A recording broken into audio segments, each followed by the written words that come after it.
कार्डच्या नंतर आपलं 15 वर्षाचं रेशन कार्ड जर नसलं तर ते नसलं तर आपलं इलेक्शन कार्ड म्हणजे मतदान कार्ड मतदान ते जर नसलं तर 50 लाखायचा काढायचा. म्हाताऱ्याचं काय डोकं फिरलं काय वयामानानुसार डोकं तसं नाही जसे वरचे उडत चालेल ना तशी बुद्धी उडत.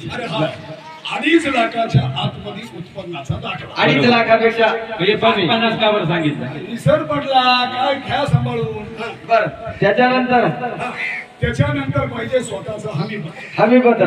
त्याच्यानंतर पाहिजे आपल्या स्वतःचा बँक पासबुक आहे ना एवढं ते पाहिजे. बर आणि त्याच्यानंतर पाहिजे पासपोर्ट आकाराचा एक फोटो माझा ग्रामपंचायतीला लावायचा हरवला आहे खाली. तुला 1500 रुपये पाहिजे का? म्हणून तर मी सांगितलं ना माझा फोटो. महिला मंडळ आहे त्या महिला मंडळाकडून एक साडी घालून गावावर येईल. म्हणजे गावावर इंडिया मला 1500 मॅडम करूनच घे. बरं म्हणजे गावात हिंडायचं 1500 रुपये कोंबडं हिंडायचं 2000. बरं असू द्या. अशा पद्धतीत कागदपत्र जमा करायचे ग्रामपंचायत मध्ये द्यायचे. नाही काही प्रॉब्लेम असेल आपली अंगणवाडीची ताई तिच्याकडे प्रेमाने बापरे मला तर लाज वाटते प्रेमाने. कशाला जातो तिच्याकडे मोबाईल बायकोला पाठवून मला आता मी येऊन प्रेमाने घेऊ. बरं त्याच्यात वयाची मर्यादा किती आहे? वयाची मर्यादा पूर्वी होती 21 वर्ष ते 7 शासनाच्या लक्षात आलं आणि 21 वर्ष 65 वर्ष तुम्ही फॉर्म तुम्ही भरला.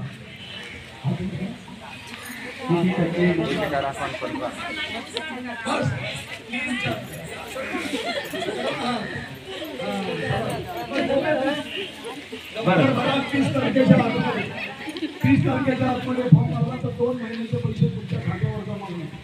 30 तारखेनंतर तुम्ही फॉर्म भरला तर 2 महिन्याचे पैसे तिथूनच सुरू होते. बरोबर. तर मास्तर आपण सध्या पावसाळ्याचे दिवस